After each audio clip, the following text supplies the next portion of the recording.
Meditations by Marcus Aurelius. Book 6. The substance of the universe is obedient and compliant, and the reason which governs it has in itself no cause for doing evil, for it has no malice, nor does it do evil to anything, nor is anything harmed by it. But all things are made and perfected according to this reason. Let it make no difference to thee whether thou art cold or warm, if thou art doing thy duty, and whether thou art drowsy or satisfied with sleep, and whether ill spoken of or praised, and whether dying or doing something else. For it is one of the acts of life, this act by which we die. It is sufficient then in this act also to do well what we have in hand. Look within. Let neither the peculiar quality of anything nor its value escape thee. All existing things soon change, and they will either be reduced to vapor, if indeed all substance is one, or they will be dispersed. The reason which governs knows what its own disposition is, and what it does, and on what material it works. The best way of avenging thyself is not to become like the wrongdoer. Take pleasure in one thing and rest in it, in passing from one social act to another social act, thinking of God. The ruling principle is that which rouses and turns itself, and while it makes itself such as it is and such as it wills to be, it also makes everything which happens appear to itself to be such as it wills. In conformity to the nature of the universe every single thing is accomplished, for certainly it is not in conformity to any other nature that each thing is accomplished, either a nature which externally comprehends this, or a nature which is comprehended within this nature, or a nature external and independent of this. The universe is either a confusion, and a mutual involution of things, and a dispersion, or it is unity and order and providence. If then it is the former, why do I desire to tarry in a fortuitous combination of things and such a disorder? And why do I care about anything else than how I shall at last become earth? And why am I disturbed, for the dispersion of my elements will happen whatever I do? But if the other supposition is true, I venerate, and I am firm, and I trust in him who governs. When thou hast been compelled by circumstances to be disturbed in a manner, quickly return to thyself and do not continue out of tune longer than the compulsion lasts, for thou wilt have more mastery over the harmony by continually recurring to it. If thou hadst a stepmother and a mother at the same time, thou wouldst be dutiful to thy stepmother, but still thou wouldst constantly return to thy mother. Let the court and philosophy now be to thee stepmother and mother. Return to philosophy frequently and repose in her, through whom what thou meetest with in the court appears to thee tolerable, and thou appearest tolerable in the court. When we have meat before us and such eatables we receive the impression, that this is the dead body of a fish, and this is the dead body of a bird or of a pig, and again, that this Falernian is only a little grape juice, and this purple robe some sheep's wool dyed with the blood of a shellfish. Such then are these impressions, and they reach the things themselves and penetrate them, and so we see what kind of things they are. Just in the same way ought we to act all through life, and where there are things which appear most worthy of our approbation, we ought to lay them bare and look at their worthlessness and strip them of all the words by which they are exalted. For outward show is a wonderful perverter of the reason, and when thou art most sure that thou art employed about things worth thy pains, it is then that it cheats thee most. Consider then what Crates says of Xenocrates himself. Most of the things which the multitude admire are referred to objects of the most general kind, those which are held together by cohesion or natural organization, such as stones, wood, fig trees, vines, olives. But those which are admired by men who are a little more reasonable are referred to the things which are held together by a living principle, as flocks, herds. Those which are admired by men who are still more instructed are the things which are held together by a rational soul, not however a universal soul, but rational so far as it is a soul skilled in some art, or expert in some other way, or simply rational so far as it possesses a number of slaves. But he who values rational soul, a soul universal and fitted for political life, regards nothing else except this, and above all things he keeps his soul in a condition and in an activity conformable to reason and social life, and he cooperates to this end with those who are of the same kind as himself. Some things are hurrying into existence, and others are hurrying out of it, and of that which is coming into existence part is already extinguished. Motions and changes are continually renewing the world, just as the uninterrupted course of time is always renewing the infinite duration of ages. In this flowing stream then, on which there is no abiding, what is there of the things which hurry by on which a man would set a high price? It would be just as if a man should fall in love with one of the sparrows which fly by, but it has already passed out of sight. Something of this kind is the very life of every man, like the exhalation of the blood and the respiration of the air. For such as it is to have once drawn in the air and to have given it back, which we do every moment, just the same is it with the whole respiratory power, which thou didst receive at thy birth yesterday and the day before, to give it back to the element from which thou didst first draw it. Neither is transpiration, as in plants, a thing to be valued, nor respiration, as in domesticated animals and wild beasts, nor the receiving of impressions by the appearances of things, nor being moved by desires as puppets by strings, nor assembling in herds, nor being nourished by food, for this is just like the act of separating and parting with the useless part of our food. What then is worth being valued? To be received with clapping of hands? No. Neither must we value the clapping of tongues, for the praise which comes from the many is a clapping of tongues. Suppose then that thou hast given up this worthless thing called fame, what remains that is worth valuing? This in my opinion, to move thyself and to restrain thyself in conformity to thy proper constitution, to which end both all employments and arts lead. For every art aims at this, that the thing which has been made should be adapted to the work for which it has been made, and both the vine planter who looks after the vine, and the horsebreaker, and he who trains the dog, seek this end. But the education and the teaching of youth aim at something. In this then is the value of the education and the teaching. And if this is well, thou wilt not seek anything else. Wilt thou not cease to value many other things too? Then thou wilt be neither free, nor sufficient for thy own happiness, nor without passion. For of necessity thou must be envious, jealous, and suspicious of those who can take away those things, and plot against those who have that which is valued by thee. Of necessity a man must be altogether in a state of perturbation who wants any of these things, and besides, he must often find fault with the gods. But to reverence and honor thy own mind will make thee content with thyself, and in harmony with society, and in agreement with the gods, that is, praising all that they give and have ordered. Above, below, all around are the movements of the elements. But the motion of virtue is in none of these, it is something more divine, and advancing by a way hardly observed it goes happily on its road. How strangely men act! They will not praise those who are living at the same time and living with themselves, but to be themselves praised by posterity, by those whom they have never seen or ever will see, this they set much value on. But this is very much the same as if thou shouldst be grieved because those who have lived before thee did not praise thee. If a thing is difficult to be accomplished by thyself, do not think that it is impossible for man, but if anything is possible for man and conformable to his nature, think that this can be attained by thyself too. In the gymnastic exercises suppose that a man has torn thee with his nails, and by dashing against thy head has inflicted a wound. Well, we neither show any signs of vexation, nor are we offended, nor do we suspect him afterwards as a treacherous fellow, and yet we are on our guard against him, not however as an enemy, nor yet with suspicion, but we quietly get out of his way. Something like this let thy behavior be in all the other parts of life. Let us overlook many things in those who are like antagonists in the gymnasium. For it is in our power, as I said, to get out of the way, and to have no suspicion nor hatred. If any man is able to convince me and show me that I do not think or act right, I will gladly change, for I seek the truth by which no man was ever injured. But he is injured who abides in his error and ignorance.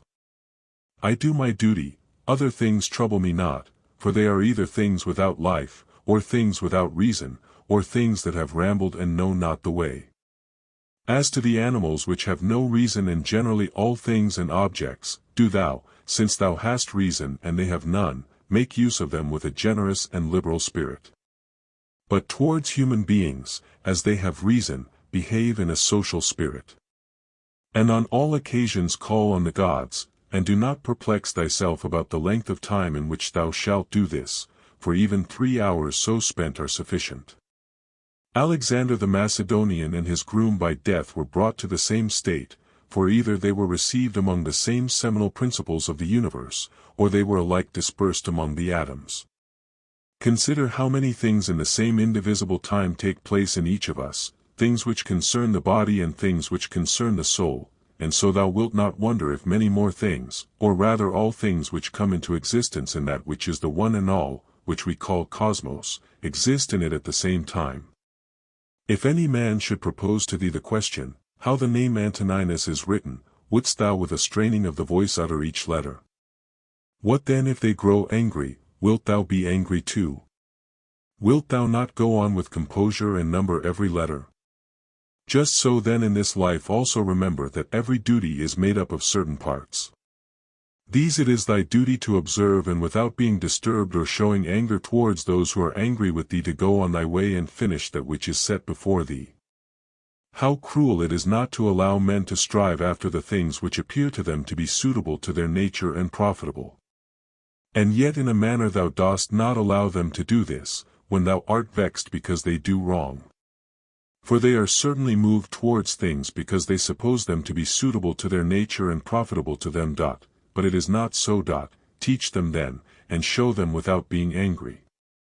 Death is a cessation of the impressions through the senses, and of the pulling of the strings which move the appetites, and of the discursive movements of the thoughts, and of the service to the flesh. It is a shame for the soul to be first to give way in this life, when thy body does not give way.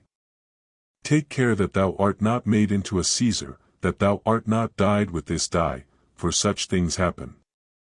Keep thyself then simple, good, pure, serious, free from affectation, a friend of justice, a worshipper of the gods, kind, affectionate, strenuous in all proper acts. Strive to continue to be such as philosophy wished to make thee. Reverence the gods, and help men. Short is life. There is only one fruit of this terrene life, a pious disposition and social acts. Do everything as a disciple of Antoninus.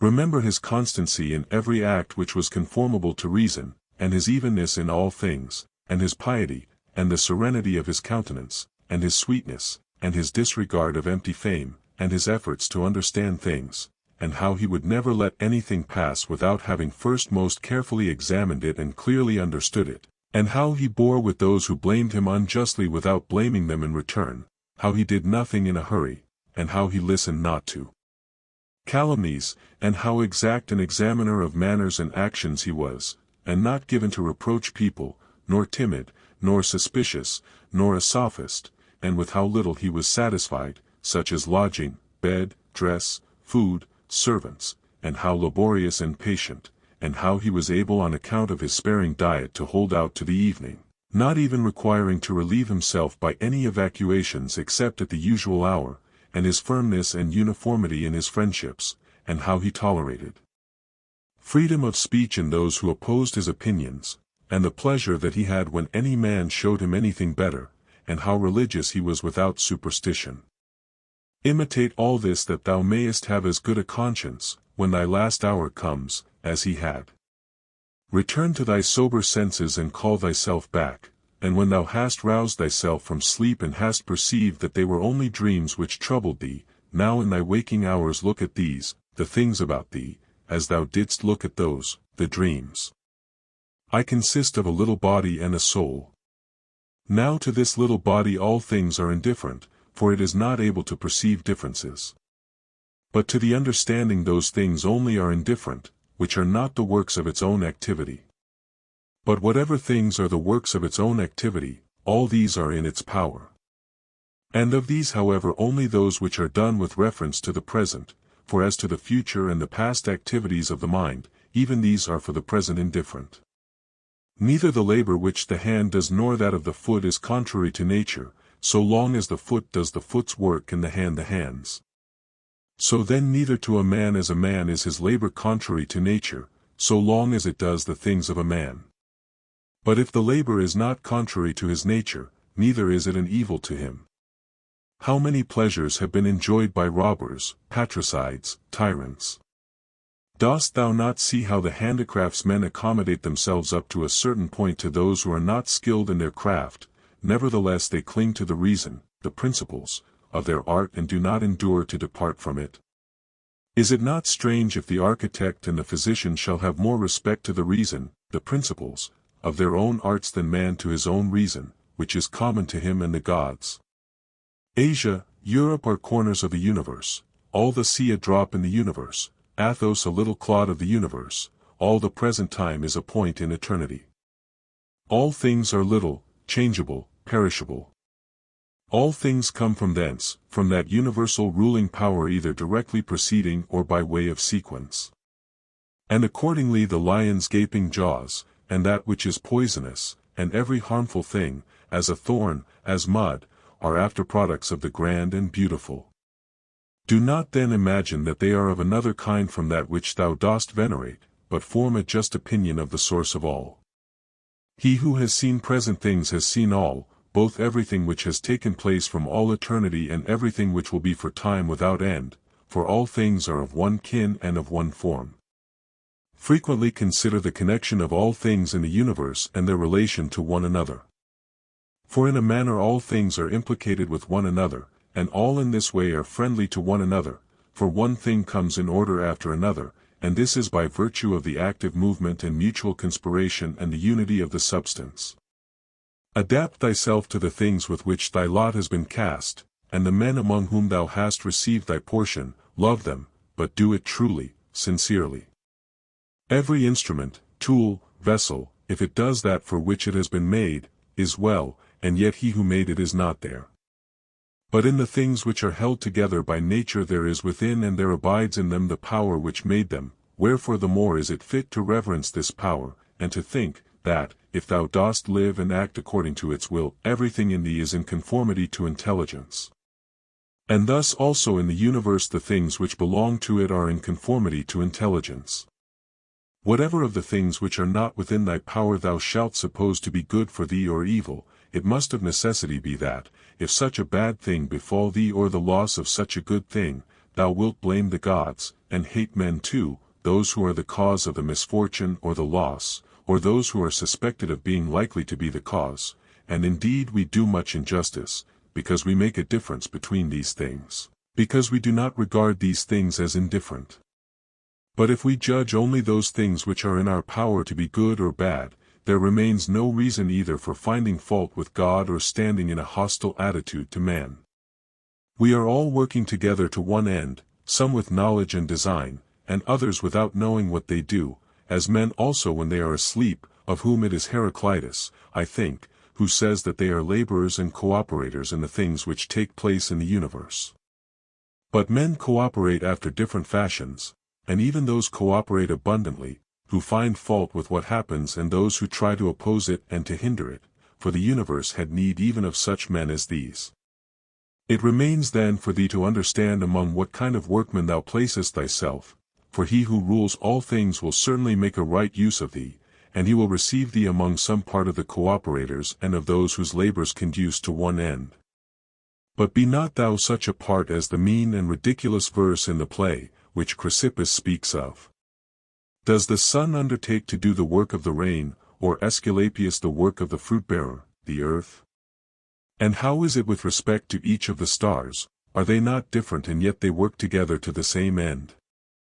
If the gods have determined about me and about the things which must happen to me, they have determined well, for it is not easy even to imagine a deity without forethought, and as to doing me harm, why should they have any desire towards that? For what advantage would result to them from this or to the whole, which is the special object of their providence?